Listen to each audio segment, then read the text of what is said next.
The concrete under my boots is still warm from the last landing. Up here on the 42nd floor, the city spreads out like a circuit board, all lights and geometry. Most people think rooftops are empty spaces, dead zones between earth and sky. They're wrong. A rooftop helipad is a stage, and I've been watching the same bad actor perform his one-man show for 6 months. The turbine whine cuts through the autumn air before I see the machine. It's a Sikorsky 76, charcoal gray with chrome accents that catch the late afternoon sun. The kind of helicopter that screams, "I have more money than sense." The approach is sloppy, coming in from the northwest instead of the designated southern corridor. The pilot's overcorrecting, fighting a crosswind that shouldn't be a problem for anyone with proper training. I adjust my clipboard and check my watch. 3:15 on a Tuesday. Right on schedule for chaos. The skids touch down with all the grace of a drunk elephant. The impact rattles through the landing pad, vibrating up through the reinforced steel and into my chest. I don't move. I've learned that standing still makes you invisible to certain types of men. The ones who only see motion when it serves them. The door slides open before the rotors finish their spin down. Another violation. The figure that emerges is exactly what you'd expect if you ordered Tech CEO from a catalog that only sells one model. Jacob Turner. 6'2" of entitlement wrapped in a suit that costs more than most people's cars. His hair is that particular shade of artificially maintained brown that rich men achieve through expensive salons and denial. He doesn't step onto my helipad. He conquers it. "You there," he shouts, pointing at me like I'm a piece of furniture that wandered into his path. "Fuel check. My pilot says we're at 60%. I need a full tank in 20 minutes. I tap my pen against the decibel meter clipped to my belt. 112 decibels on that landing. The building code specifies 95 as the maximum during business hours. That's the difference between a vacuum cleaner and a jackhammer. This is a drop-and-go facility," I say, my voice flat and professional. "No refueling services available. You'll need to proceed to the commercial aviation terminal at." "Do I look like I have time for your rulebook?" Jacob cuts me off, already walking toward the rooftop access door. "I have a board meeting in 45 minutes. Make it happen or I'll have a conversation with building management about competence." He tosses his briefcase at my feet. Expensive leather hits concrete with a meaty thump. "And grab that. Try not to scratch it." I look at the briefcase. Then I look at him. The rage that lives in my chest, the cold thing that's been hibernating for 7 years, stretches and yawns. "I don't handle luggage," I say. Jacob stops. He turns slowly, like a predator that's just noticed something small and foolish. His smile is all teeth and no warmth. "Let me explain how the world works, sweetheart. Apex Solutions occupies the top 4 floors of this building. That means my company pays roughly 40% of the operating costs that keep the lights on, the water running, and your paycheck clearing. So when I say, grab the briefcase, what I mean is, your continued employment depends on grabbing the briefcase. Are we clear?" The wind whips across the rooftop, carrying the smell of jet fuel and expensive cologne. In my peripheral vision, I can see the pilot in the cockpit, his face carefully blank. He's heard this speech before. "Crystal clear," I say. Jacob's smile widens. He thinks he's won. "Good girl. And see if you can find someone to wash the windshield." We hit a seagull on the way in. Nature's messy. He walks away, the rooftop access door slamming behind him with a bang that echoes across the empty space. I stand there for a long moment, the briefcase at my feet like a dead animal. The pilot kills the engine completely. In the sudden silence, I can hear the city below, the endless hum of traffic and humanity. I pull out my phone. I don't call maintenance. I don't call building management. I open a file labeled Apex Solutions Lease Agreement Master Copy, and scroll to page 67, section 19, subsection D. Aviation Privileges and Revocation Procedures. Then I take a photo of the helicopter's tail number. An 847X. Then I photograph the briefcase still sitting on the concrete where he threw it. A kid from facilities, a college intern named Leo, pops his head through the access door. He's maybe 22, all nervous energy and acne scars. "Miss Parker? Did Mr. Turner just land? I heard we were supposed to have the pad closed today for the antenna maintenance." "We were," I say. "He landed anyway." Leo's eyes go wide. That's not allowed, right?" I mean, we sent the notice last week. He doesn't read notices, Leo. Men like Jacob Turner don't read anything that isn't a profit report or a Forbes ranking. I gesture at the helicopter. Start a log. Every landing, every approach vector, every decibel reading. Time-stamped and backed up. Are you going to report him? I smile. It's not a pleasant expression. Something like that. Leo nods slowly, then glances at the briefcase. Should I take that down to his office? Leave it. If he wants it, he knows where to find it. After Leo disappears back into the building, I walk to the edge of the rooftop. From up here, the city looks manageable, almost beautiful. You can't see the corruption from this height. You can't see the bodies left in the wake of men who believe rules are for peasants. 7 years ago, I didn't own this building. 7 years ago, I was Evelyn Parker, fiancée of Daniel Ross. Daniel was a helicopter mechanic, the kind of man who could diagnose an engine problem by sound alone. He had grease permanently embedded under his nails and a laugh that made bad days bearable. We were planning a wedding. Small ceremony, just family and close friends.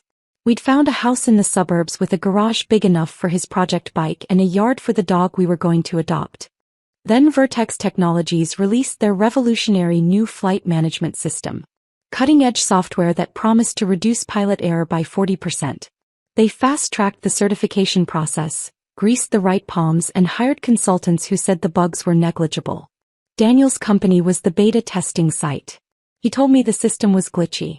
The altitude readings were inconsistent. The autopilot overrode manual controls at random intervals. He filed reports. 3 of them. Detailed, professional, thorough. Vertex told his supervisors he was resistant to innovation. They threatened his contract. They brought in their own technicians who said everything was fine. So Daniel kept working, kept flying, kept hoping the problems would get fixed. On a foggy Thursday morning, Daniel was in a helicopter that was performing a routine maintenance flight. The flight management system calculated the landing pad elevation at 70 feet higher than reality. When Daniel tried to manually correct, the system locked him out. Safety protocol, it said. The computer knew better than the human. The helicopter impacted the ground at 90 knots. Daniel died before the ambulance arrived. The settlement was enormous. Enough money to buy silence, they hoped. Enough zeros to make a grieving fiancé go away, buy a beach house, and quietly fade into comfortable obscurity. Instead, I took every dollar of that blood money and weaponized it. I learned commercial real estate. I learned zoning law. I learned that in this city, air rights and ground leases are separate entities. You can own the building but not the sky above it. It's a loophole the size of a coffin. I found the building where Vertex Technologies had their headquarters. I bought it through a shell company while they were still counting their blood money from the Daniel Ross settlement. Then I did something beautiful. I separated the rooftop aviation lease from the commercial lease structure. I created a separate entity called Skyline Airspace Management LLC. Skyline holds the master aviation lease. The building leases the roof to Skyline, and Skyline sublets landing rights to tenants. When Jacob Turner's company Apex Solutions moved in 18 months ago, they signed a standard commercial lease. Buried in the appendix on page 67 was a clause. Tenant acknowledges that all aviation activities are subject to the exclusive oversight and regulatory authority of the master airspace lessor, Skyline Airspace Management LLC. Jacob's lawyers skimmed it. They saw aviation access included, and did celebratory shots of expensive tequila. They never asked who owns Skyline Airspace Management. I do. It's Daniel's Memorial Incorporated. Back in the present, I take the service elevator down to the 12th floor. My office is small, tucked behind a door marked Building Operations, Authorized Personnel Only. To the tenants, I'm just Evelyn, the Building Operations Coordinator. The woman who handles maintenance requests and elevator outages. They have no idea I own the concrete they walk on. I pull up the flight logs on my computer. Jacob Turner has landed here 47 times in the past 6 months. 31 of those landings exceeded the noise threshold. 14 violated the approved approach corridor. And today makes 15 unauthorized landings during restricted maintenance periods. I open a new document. At the top I type, Notice of Aviation Privilege Suspension Tenant, Apex Solutions Incorporated. But I don't fill it out yet. You don't fire a warning shot at a man like Jacob Turner. You wait until you have him completely surrounded, every exit blocked, every escape route sealed. I need him to commit the cardinal sin. I need him to endanger someone. 3 days later, Jacob lands again. It's Friday late afternoon. I'm on the roof doing a routine inspection of the safety netting when I hear the now familiar whine of his Sikorsky approaching. This time he's not alone. There are passengers. Through the tinted windows I can see suits. Lots of them. This is the board of directors, the money men who keep Apex Solutions funded and Jacob's ego inflated. The approach is aggressive, too fast and too steep. The helicopter flares hard at the last second, the tail rotor coming within 6 feet of the communications array tower. If he'd been 3 degrees off, he would have clipped it. The result would have been catastrophic. The skids slam down. 118 decibels. A new record. The door opens and Jacob emerges, followed by 5 older men in expensive suits. They're laughing, adrenaline drunk from the aggressive landing. Jacob is playing it up, gesturing wildly. That's what I call an entrance, he's saying. My pilot used to fly for the Coast Guard. Man knows how to handle a machine. He sees me standing by the safety net, clipboard in hand. His expression shifts to something between annoyance and amusement. Let me guess, he calls out. We were too loud. Too fast. Too awesome for your precious regulations. The board members turn to look at me. I can feel their assessment, their instant categorization. Woman. Jumpsuit. Clipboard. Not important. The approach was unsafe, I say, loud enough to be heard over the dying turbine. You came within 6 feet of the tower array. That's a critical proximity violation. Jacob laughs. He actually throws his head back and laughs. Gentlemen, this is Evelyn. She's our in-house helicopter critic. Very concerned about safety, aren't you, Evelyn? Someone should be, I say. One of the board members, a silver-haired man with a face like a dried apple, steps forward. Young lady, I'm Theodore Caldwell, chairman of the Apex board. I assure you our pilot is highly qualified. Perhaps you're not familiar with aggressive but controlled approach techniques. I'm familiar with pilots who prioritize schedule over safety, I reply. I'm also familiar with the consequences. Jacob's smile vanishes. Okay, that's enough workplace theater. Theodore, let's head down. The presentation starts in 20 minutes. He turns to me. And you, find something productive to do. Maybe polish the handrails or whatever it is you do. They file past me toward the access door. As Jacob passes, he stops and leans in close enough that I can smell his lunch. Steak and arrogance. Careful, Evelyn. People who make waves tend to find themselves drowning. Just friendly advice from someone who's been in the business world a lot longer than you've been checking clipboards. He pats my shoulder, a condescending little tap that makes my skin crawl. Then they're gone and I'm alone on the roof with the helicopter and the wind and my rage. I pull out my phone and call my attorney. His name is Fletcher Ramsey and he costs $800 an hour. Worth every penny. Fletcher, I need you to pull the FAA incident reports for the past year. Specifically, any near misses involving proximity to communication towers in urban environments. Going hunting, Evelyn? Fletcher's voice is smooth, professional and slightly amused. He knows the history. He knows about Daniel. Gathering ammunition, I correct. There's a difference. When do you want to move? Soon. I need one more piece. I need him to create a paper trail of direct negligence. He sounds like the type who'll give it to you. Men like that always do. I hang up and look at the helicopter. The pilot is still in the cockpit, running through his post-flight checklist. I walk over and knock on the window. He startles, then slides the door open. Can I help you? His voice is careful, neutral. He's younger than I expected, maybe 30, with tired eyes and a nervous way of holding his shoulders. What's your name? I ask. Ryan. Ryan Foster. Ryan, how long have you been flying for Mr. Turner? He hesitates. 8 months. And in those 8 months, how many times has he pressured you to violate flight regulations? Ryan's face closes down. I don't know what you're talking about. I'm not FA. I'm not going to report you. I'm just asking a question. He looks at me for a long moment, then down at his hands. Every flight. Every single flight. He wants to land faster, take off quicker, skip the safety checks. He taps on the glass when I'm flying, tells me I'm too slow, too cautious. Last week he threatened to find a pilot with balls if I didn't stop being so timid. But you keep flying for him. I have student loans. My sister has medical bills. The pay it's really good. His voice is miserable. I know it's not an excuse. It's not, I agree. But I understand. I pull out a business card, one of the generic ones that just says, Building Operations, and has my cell number. If he ever pushes you to do something that you know will get someone killed, call me first. Before you make the decision. Ryan takes the card, studies it, then tucks it into his flight jacket pocket. Why do you care? Because someone I loved died when a pilot was pressured to ignore his instincts. And I don't want it to happen again. I walk away before he can respond, before the emotion in my chest can crack through the ice. The following Tuesday, everything changes. It's raining, a cold November downpour that turns the city gray and miserable. Standard operating procedure dictates no landings in these conditions. The microburst risk around skyscrapers makes it too dangerous. Every pilot knows this. Every operations manual specifies it. At 2:30 in the afternoon, I'm in my office reviewing maintenance contracts when my phone buzzes. It's Leo the intern. Miss Parker, we have a problem. The helipad weather status is set to closed, but I'm seeing strobe lights. Someone's incoming. I pull up the rooftop camera feed on my computer. Through the rain and mist, I can see the running lights of a helicopter. The Sikorsky. Of course it's the Sikorsky. I grab my rain jacket and sprint for the elevator, taking it up to the roof access.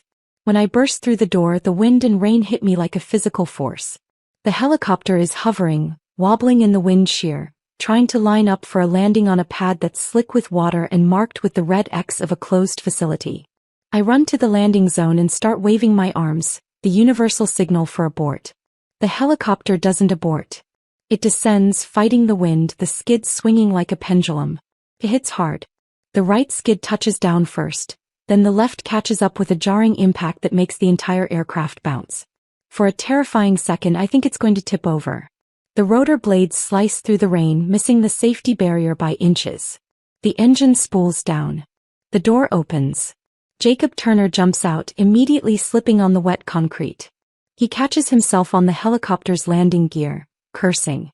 What the hell are you doing? I scream over the sound of the rotors and the rain. The pad is closed. This is a Red X facility right now.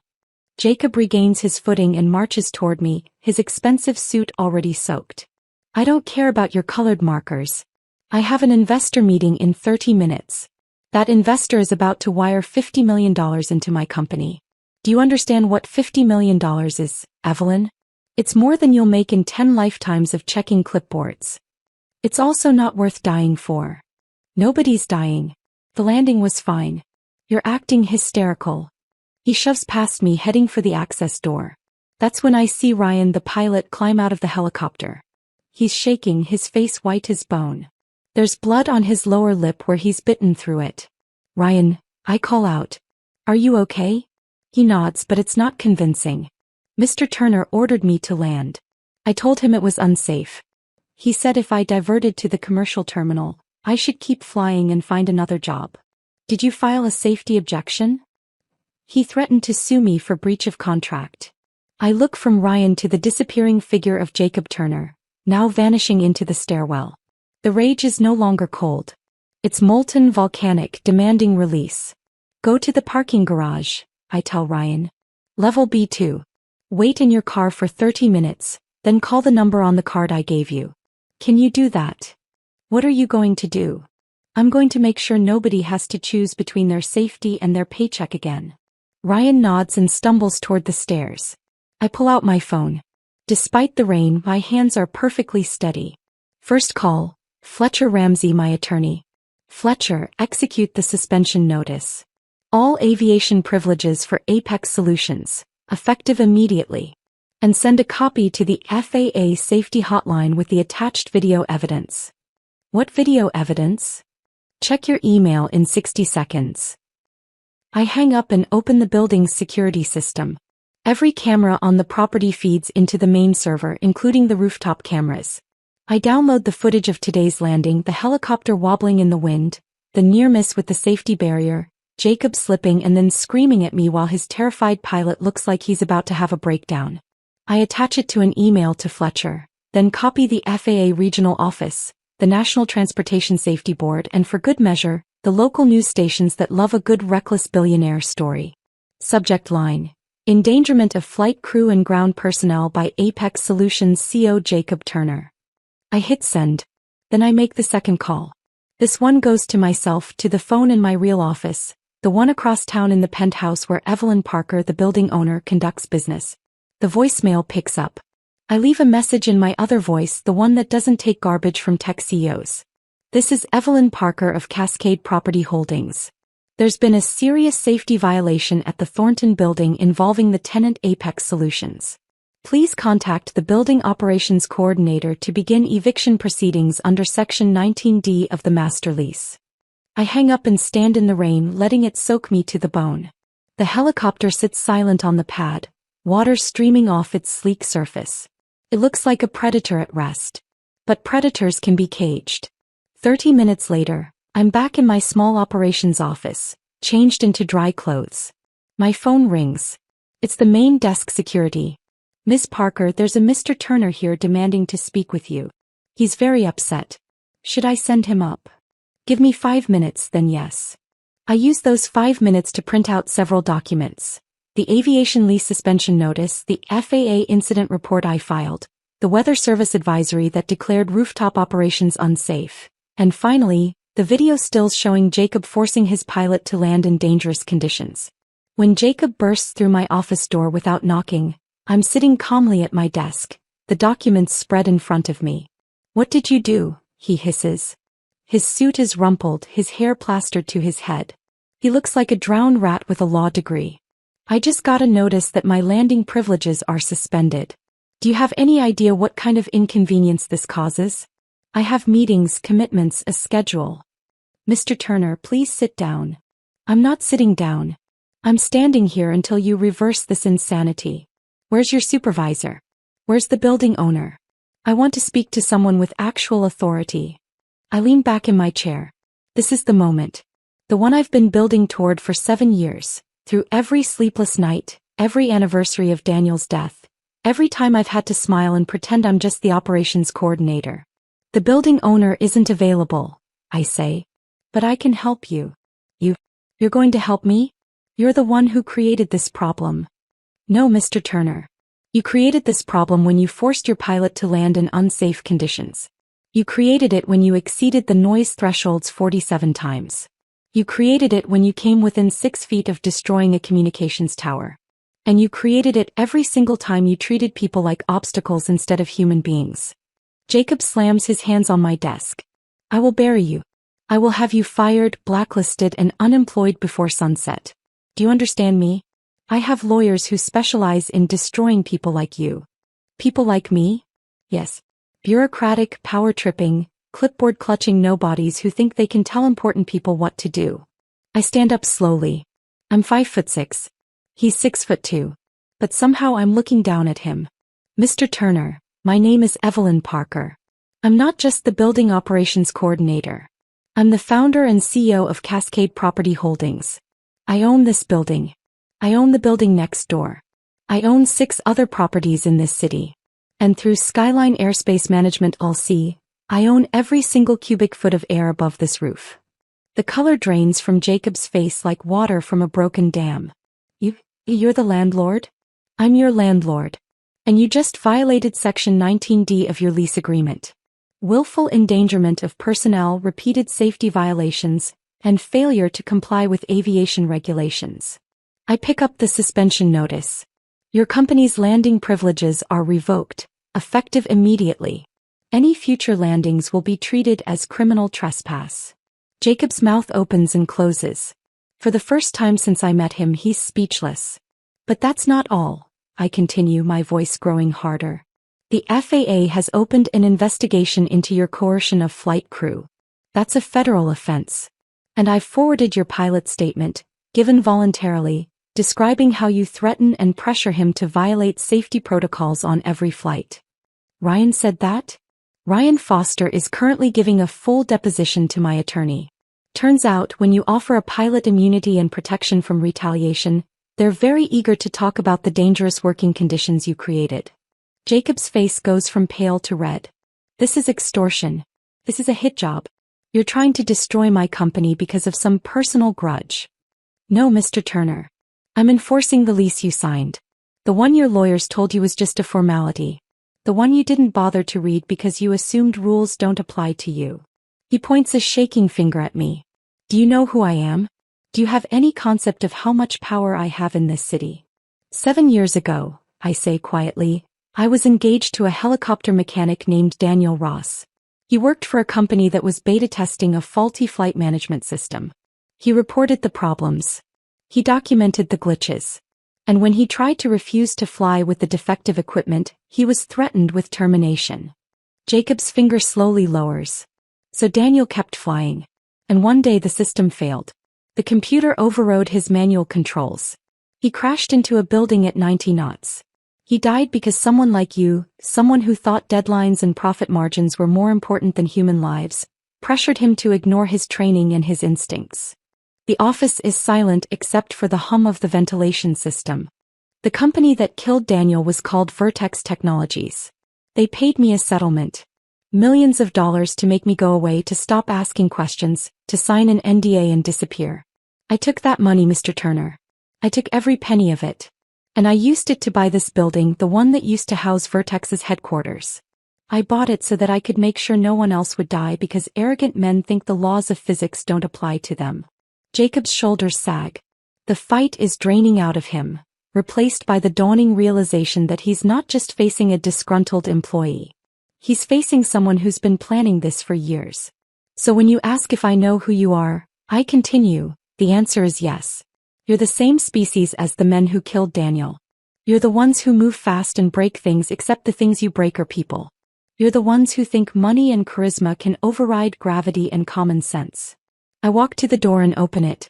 2 security guards are standing outside, summoned by my earlier call. Mr. Turner is leaving now. Please escort him to his office. He has until 5 p.m. today to collect his personal belongings. All company equipment remains on the premises pending lease termination proceedings.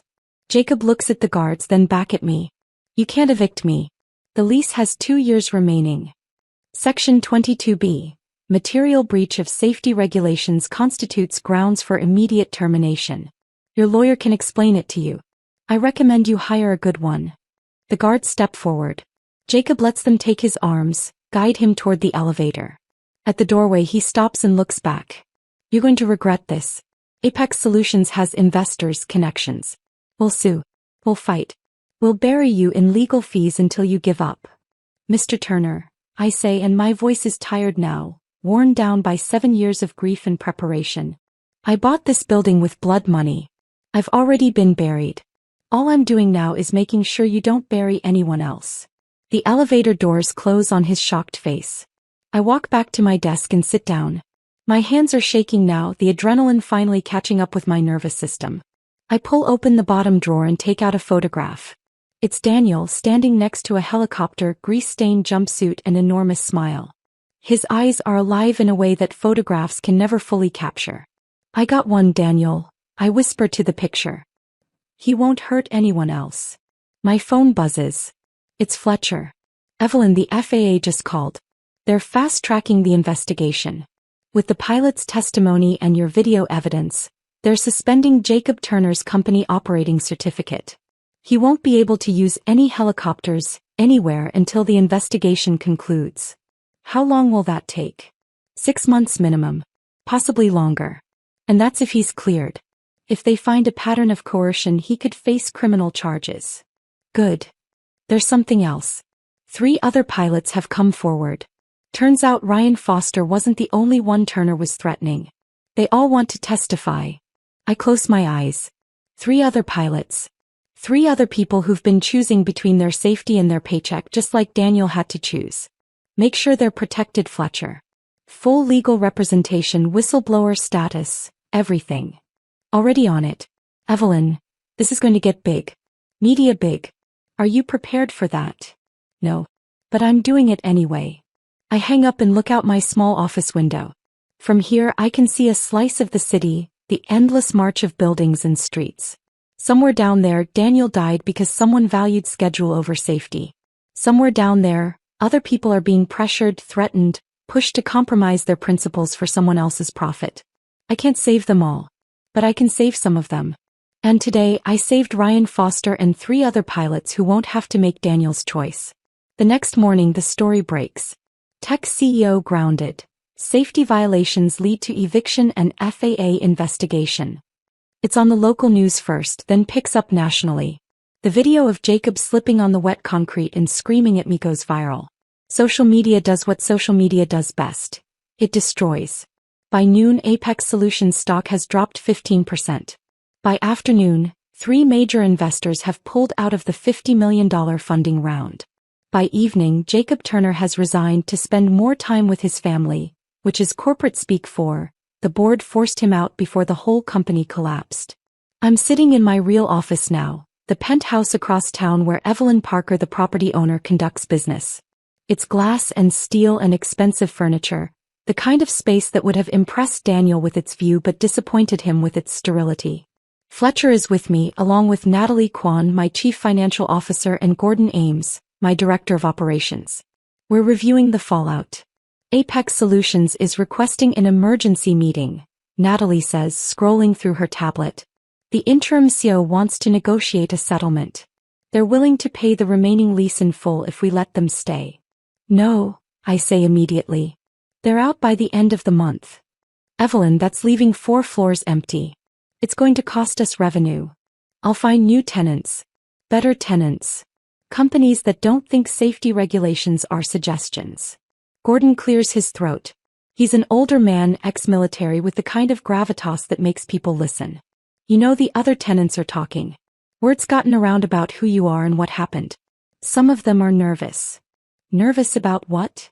That you're some kind of vigilante landlord. That if they step out of line, you'll destroy them too. I lean back in my chair. Good. Let them be nervous. Maybe they'll read their leases. Maybe they'll treat their employees like human beings instead of disposable resources. And if they can't do that, they can find another building. Fletcher grins. You're developing quite the reputation, Evelyn. The landlord with a conscience. It's very trendy. It's not about being trendy. It's about, I stop struggling to articulate the thing that's been driving me for 7 years. It's about making the spaces we own mean something. Buildings aren't just investments. They're where people work, live, dream. They're where pilots land after flying through storms. They're where mechanics fix engines. They're where Daniel spent his last morning before everything went wrong. The room is quiet for a moment.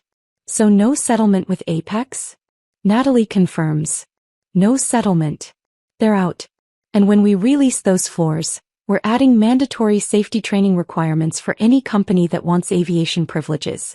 Annual audits. Random inspections. Zero tolerance for violations. That's going to make the spaces harder to lease, Natalie warns.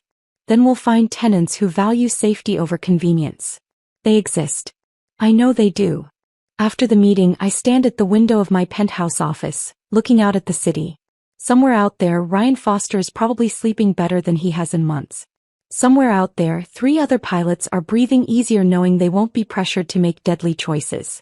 And somewhere, in whatever place exists beyond this one, I hope Daniel knows that his death wasn't meaningless. That the blood money they threw at me to shut me up became something else. Something purposeful. My phone buzzes. It's a text from an unknown number. Miss Parker, this is Ryan Foster. I just wanted to say thank you. You saved my life. If you ever need a pilot for legitimate, safe, legal operations, I'm your guy. I save the number and reply, stay safe, Ryan. And never let anyone pressure you to compromise your principles. Not for any amount of money. 3 dots appear then, I won't. I promise.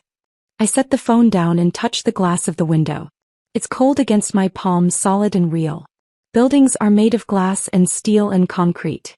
But they're also made of the people who occupy them, the lives that flow through them like blood through veins. Jacob Turner thought he owned the sky because he had money and a helicopter. But the sky doesn't belong to anyone. It's borrowed temporarily by people who respect it. And if they don't respect it, well,